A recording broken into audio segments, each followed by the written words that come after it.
뭐 다양한 원인이 있을 겁니다. 예. 뭐 참고로 전체 현황을 한번 보면은 예, 예. 수도권에 지금 국회의원이 121석입니다. 그렇죠. 그 중에 저희 당이 이번에 차지한 것이 그 16석입니다. 예. 그래서 13%, 음.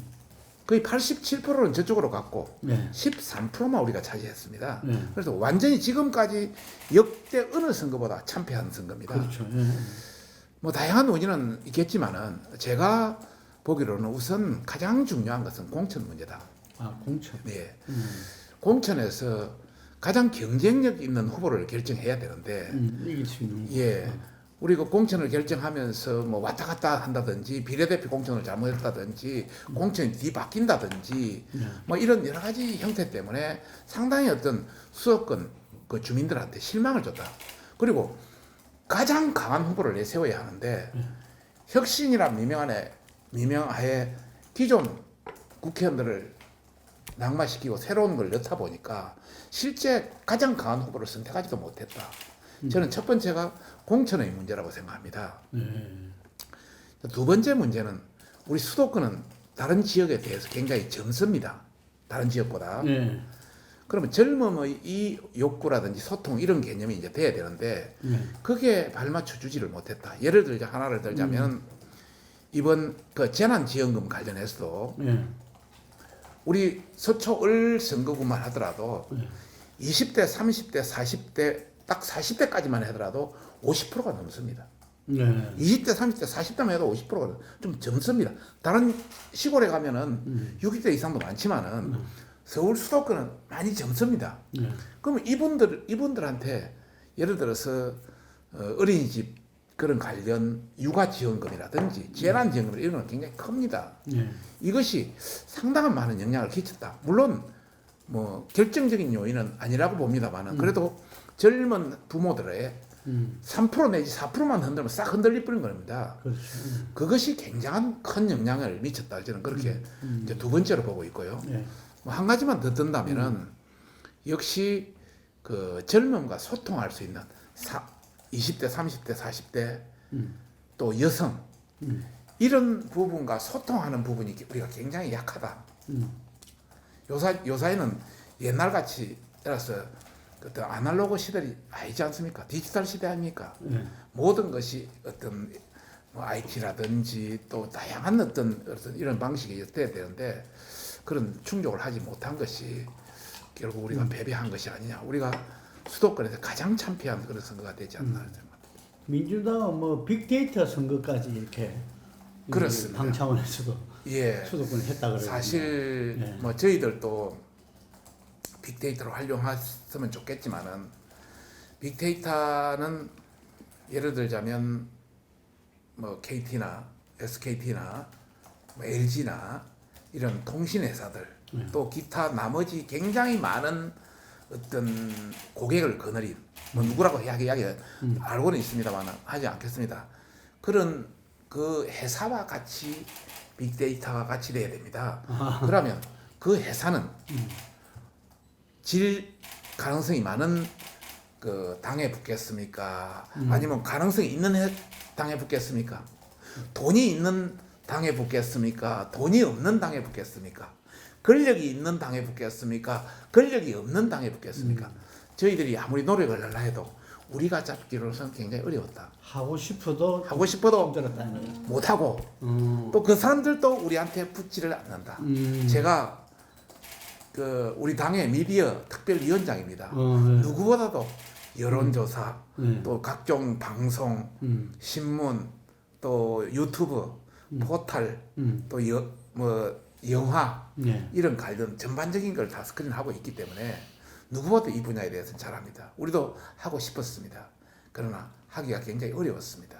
근데 좀 전에 이렇게 말씀하신 두 번째, 세 번째 젊음과 여성들 소통을 위해서도 그렇고 그 메시지 전달을 위해서도 그렇고 금방 말씀하신 부분들이 앞으로도 계속 더 그 중요성은 더 이렇게 커질 건데 앞으로 대책이 뭡니까? 그래서 걱정입니다. 아, 그래서 걱정이다. 걱정입니다. 지금 제가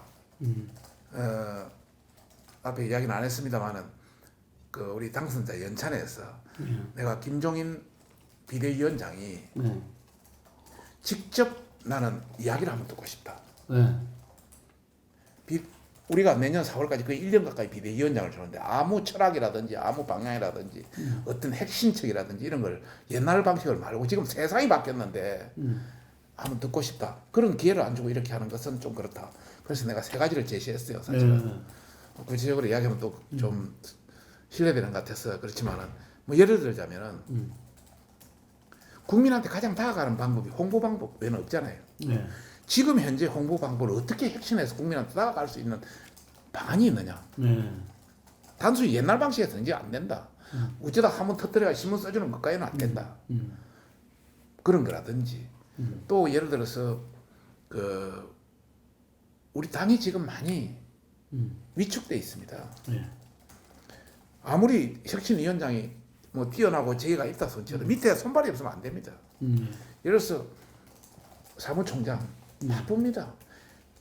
원내대표 바쁩니다. 정책위장 바쁩니다. 이 사람들 누가 보자 합니까? 밑에 당뇨들 아닙니까? 네. 당뇨들이 매일 관료가 되어 있다면 그게 안 되죠. 당뇨들이 새로운 어떤 지식이 없다면 그건 안 되죠. 네. 그런 차원에서 이걸 어떻게 혁신할 것이냐 이런 것도 한번 제시를 들어봐야 되는 거 아니냐. 본래는 보수 정당의 공채들이 아주 뛰어난 인재들이 많았었는데 지금은 그 공채가 정체돼 버렸습니다. 네. 보수 정당의 공채가 들어가지고 네. 거기 어느 정도 그 시대에 맞게 활용하고 또 다른 데로 빠지고 새로운 인물이 들어와서 하고 이렇게 돼야 이 당이 살아있는 그런 정당이 되는데 우리 당이 완전히 정체. 내가 그걸 지적했던 겁니다. 지금 저희들이 굉장히 이제 걱정하는 것은 서울만 하더라도 25개 구청장 중에 하나밖에 없습니다. 저희 수초에. 그러니까 저쪽은 단체장이 24개나 있기 때문에 그 단체장이 있으면 각 찍는 단체 뭐 새마을 바르게 평통 각 찍는 단체가 단체장을 이하에 딱 진짜 동반장부터 그렇게 그게 조직이 탄탄할 수밖에 없습니다. 그러니까 여러 가지 어떤 홍보도 잘 미치고 조직도 조직적인 플레이도 잘 되고 또 뭐 재원도 있고 또 여러 가지 측면에서 이제 이렇게 교체되고 이러면 좀 괜찮은데 지금 계속 이어져 오고 있는 거죠. 이게 이제 뭐 3번 이상 이제 이어져 왔기 때문에 이제 우리 국민들도 이제는 피로감을 느낄 정도 되지 않았나 생각을 합니다. 뭐 서울시장이라든지 3번씩 거의 다 했기 때문에 10년 이상 되면 그리고 이분들의 전공이 나눠주는 겁니다. 새로운 어떤 모멘텀을 내서 성장을 해서 파일을 더 키워서 그걸 국민한테 나눠주는 게 아니라 거의 뭐 협동조합, 새마을 기업, 무슨 이상한 저 시민단체 이런 데다 전부 나눠주는 그게 전공이다 보니까 지금 거의 성장, 다른 국제 도시와 비교해서 저희 서울이 거의 성장을 못했습니다. 그런 걸 본다면은 뭐 좀 느낌이 있는, 의식이 있는 우리 뭐 주민들은 좀 생각이 다르지 않을까 생각하는데 그것이 과연 50%가 넘을지는 굉장히 걱정입니다. 저는 좀 다른 관점으로 말씀을 드리고 싶습니다. 왜 내가 전 언론을 담당하는 그런 미디어 위원장이었기 때문에 누구보다도 이쪽 사정 잘 알지 않습니까? 사실 막말로 같은 숫자로 비교하면은 민주당이 더 많습니다. 아 그래요? 그런데 민주당은 언론이나 이런 데 나질 않습니다. 웬만한 막말에서. 그런데 우리는 막말 비슷한 하나만 해놓으면 그게 대스특별히 돼버립니다. 그거는 지금 모든 언론이 한쪽으로 기울어지는 운동장이기 때문에 그렇습니다. 언론이. 예를 들어서 방송만 보시면 공영방송 전부 지금 정부 편입니다. 민주당 편입니다. 종편 어느 한두 개 빼고 다 저쪽입니다. 그것도 재갈을 몰려서 재인가라는 재갈을 몰려서 함부로 못하게끔 해놨습니다. 그래서 패널이라든지 이런 거 함부로 못 씁니다. 강경한 사람들. 신문 우리나라 신문이 12,000개나 됩니다. 인터넷 신문 엄청 늘어나고 있습니다. 지방신문 뭐 주요 일간지 12,000개 중에 몇 개나 보수신문이라고 보십니까? 포탈 지금 네이버 다음 그 상위권에 올라가는 뉴스 한번 보십시오. 우리 관련 기사 거의 안 뜹니다. 우리는 비판하는 기사가 뜨지 우리의 우호적인 기사는 거의 안 뜹니다. 그리고 그 상단에 올라가는 그 신문사들이 어떤 신문사가 뜨는지 보십시오. 예를 들어서 조선중앙, 동아 이런 큰 신문들 거의 안 씁니다. 보면 뭐 오마이뉴스 뭐 이상한 다른 이름도 모르는 그런 것들이 다 뜹니다. 이런 전체적인 걸 보면은 젊은 층은 역시 핸드폰 아닙니까? 이게 뭐 포트리죠. 또 그보다 나이 더 신청은 뭐 신문, 인터넷 뭐 이런 쪽 있고 그보다 더 나이 더 신청은 방송. 결국 상당수가 그게 영향을 받죠. 그래서 우리는 조금이라도 한번 말 잘못 막말성 나가면 그냥 대수특비를 돼버리고 저쪽은 뭐 당대표건 원내대표건 뭐 각종 사람들이 막말해도 우리가 볼 때는 완전 막말인데 막말해도 별로 취급을 안 해버려요. 그 중에 뭐 특이한 거나 한두 건 취급할 거. 그래서 그런 억울함이 있다. 이제 이런 말씀을 드리고 싶고 두 번째 아까는 데이터 공유의 문제, 예. 지금은 미디어의 문제. 예. 두 번째 이제 말씀드리고 싶은 것은 우리 내부에 어떤 그 내부를 공격하는 이런 성향이 좀 많아졌다.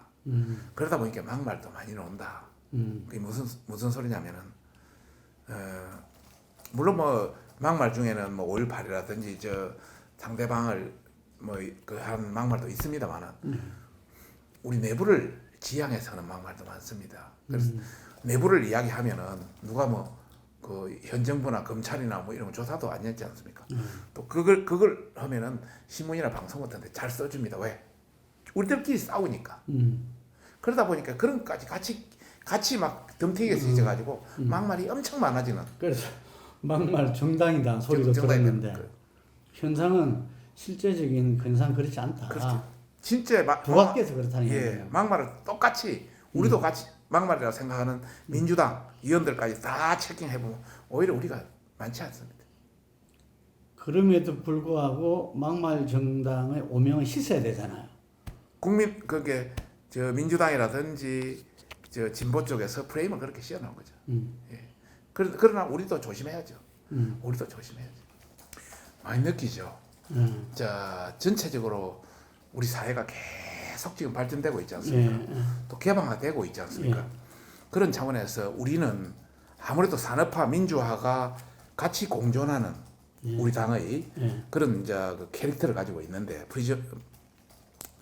가지고 있는데 아무래도 우리는 산업화 쪽이 조금 더 강하잖아요. 우리가 대한민국을 일으키고 우리가 그 못 살던 대한민국을 지금까지 만들었기 때문에 산업화가 민주화보다 더 좀 강한 측면이 그렇죠. 있습니다. 그리고 그 여당은 민주화 쪽에 완전히 핵심을 둔 그런 개념이고요. 근데 시대가 자꾸 젊은 사람들이 올라오고 이러다 보니까 산업화 시대 사람들은 나이가 상당히 이제 들어버렸습니다. 그리고 50대까지는 옛날 민주화 시대 했던 사람들이 거의 다 올라왔습니다. 그런 차원에서 이제 우리도 그런 형태를 좀 바꿔야 된다. 민주화의 개념으로 예전에 해서는 안 되지. 우리 당이 그래도 10년이라는 그 YS 플러스 그 노무현 YS 이러니까 10년 그 하고 그 뒤에 또 그 박근혜하고 이명박 10년을 하게 된 것은 옛날 산업화만 주장했다가 민주화가 가미돼서 그래도 그까지 외연히 확장돼서 이제 해먹었는데 이제 와서는 그것만 가기는 부족하다. 그게 민주 노태우 YS죠. 예, 노태우 YS. 예, 노무현이라고 노무현이라고 잘못했구나. 노무현 노무현이란다. 그 노태우 YS 10년. 그리고 10년 뺏겼다가 다시 그 MB 또 뭐 박근혜 10년 이렇게 이제 해왔는데 지금까지는 산업화 플러스 민주화의 어떤 그런 걸 가지고 어느 정도 통할 수 있었다고 생각하지만은 앞으로 10년은 산업화를 너무 강조해서는 가능성이 없다. 그리고 유권자들이 상당수가 산업화에 대한 부분을 경험하지 못한 세대가 계속 올라오기 때문에 저는 이제 민주화 플러스 민주화만 가지고도 부족합니다. 예.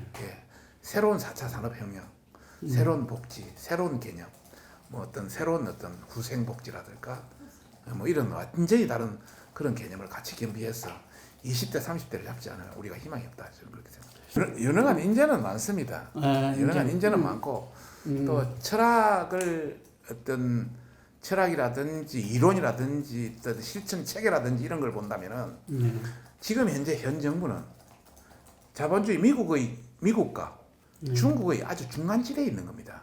예. 그렇게 앞에 새로운 리트머스 시험지가 없습니다. 새롭게 시험해 나가는 겁니다. 아주 중간지대로. 그러나 우리는 미국이라든지 일본이라든지 우리보다 먼저 달린 나라들이 있기 때문에 유럽이라든지 그런 나라를 보고 가는 겁니다. 그래서 성공할 가능성이 훨씬 많습니다. 지금 이 정부 경제 성공한다는 보장 없습니다. 제가 보기에는 실패할 가능성이 훨씬 높습니다. 소득주도 성장, 거기에 따른 최저임금, 거기에 따른 주 52시간을 강제하는 거, 이거 세계 어느 나라도 없거든요. 최저임금, 일본만 하더라도 다 지역마다 다르고 직종마다 다르거든요. 많은 나라 그렇게 인정하거든요. 주 52시간, 우리는 3개월마다 잘못하면 처벌하지만은 미국이나 일본이 1년 단위로 평가하거든요. 얼마든지 신축의 여지가 있는데 아주 강하게 해버리잖아요. 그리고 전체가 경제가 나락에 떨어지는데 코로나까지 와보니까 이제 잘 됐다 이제 그걸 좀 바꾸려고 하고 있는 거죠. 그래도 자영업자는 저희들 많이 지지했습니다. 아, 그나마. 예, 우리가 49대 41인데 그 41에는 자영업자도 많이 들어 있습니다. 또 뭐 기업하시는 분들, 자영업자, 중소기업, 뭐 이런 분들이 많이 또 연세 드신 분들 이런 분들이 많이 국가를 걱정하는 분들이 많이 들어와 있죠. 근데 49대 41, 8% 차이 같으면 41% 같으면은 그 프로테지만 보면 충분히 한번 대선에서 다시 한번 붙어볼 만한 합니다. 지지층이 5%만 가져오면 되잖아요. 그러니까 지지층이 있는 거잖아요. 9% 졌잖아요. 5%만 가져오면 1%는 이길 수 있잖아요. 거꾸로 된다면. 그러니까 가능성은 충분히 있고요. 방송에 나가서 민주당 후보, 민주당 국회의원들하고 막 굉장히 토론을 할 때 이런 이야기가 많이 나왔습니다. 그리고 타의자도 많이 묻고 왜 통합당은 호남에 후보자를 내지 못하니까 여러 가지 문제가 있는 거 아니냐, 그만큼 노력을 안 하는 거 아니냐, 그리고 민주당은 영남 지방에 가서 그래도 35%, 40%까지 득표를 하고 이런 전국 정당화 돼 있고 굉장히 문제가 있는 거 아니냐 이런 지적도 많이 그때 받았는데 그때 내가 이런 말을 했습니다. 저희 통합당이 호남에 가서 얻는 지지율이 한 3% 됩니다. 실제 저희 당 지지율. 그렇게 열악한 사정에 가서 누가 가서 하겠느냐. 사실 우선 저희 당이 인물 발굴이라든지 또 호남에 대한 친화적인 정책이라든지 이런 데 소홀한 거 분명히 맞습니다. 거기에 대한 부분은 분명히 반성해야 되고 또 앞으로 열심히 노력해야 되고 정원천 의원이라든지 또 이정현 의원이라든지 이런 제2의 인물을 발굴해서 계속 보급을 해야 될 그런 측면이 있고요. 또 다른 한편으로서는 호남 주민도 그래서는 안 된다. 3% 어느 한 정당이 완전히 한다는 것은 이것은 서로에 대해서 좋지 않은 것이다. 이런 차원을 말씀드리면서 정말 우리가 노력을 많이 해야 되겠죠. 그리고 그게 한 가지 이제 좀 우리 당 공천에 대한 불만인 것은 김무성 대표가 자기가 강주나 여수에 가겠다 했는데도 왜 안 내주느냐 이게. 그때 했으면 상당 사람들이 같이 또 동반 김무성 대표가 호남 지역에 상당히 많은 인사들하고 친밀 관계가 있습니다. 또 본인이 호남 방적의 아들이고 그래서 그런 것도 잘못된. 이번 선거를 한번 분석해 보니까 20대도 적고 30대도 적고 40대도 적고 50대도 적고 우리가 이긴 층은 60대 이상만 이겼습니다. 그러면 이 층들 앞에 50대 이하 층들은 우리가 앞으로도 이길 가능성이 과연 있느냐 이걸 정밀하게 분석해 볼 필요가 있다는 이야기고요. 그래도 이제 가능성을 저희들이 발견한 것은 20대입니다.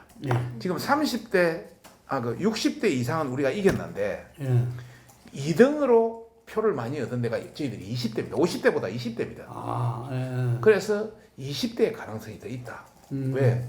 20대가 지금 지지가 안 되잖아요. 그리고 굉장히 지금 현재 여러 가지 공채라든지 이런 재무 얘들이 갚아야 되거든요. 생각보다는 똑똑하더라고요. 그래서 상당히 큰 차이 없었습니다. 민주당하고 20대에서. 그다음 50대는 옛날 40대가 50대 올라갔잖아요. 그렇죠. 다 운동권 세대고 다 그러다 보니까 지금 50대가 그 다음에 이제 저희들 그 지지율이 높은 60대, 20대, 50대 세 번째입니다. 그러니까 저희들은 3, 40대는 지금 방식대로 어떤 형태든 정책을 통해서 지금보다 더 높이 갈 수 있도록 유지하고 예.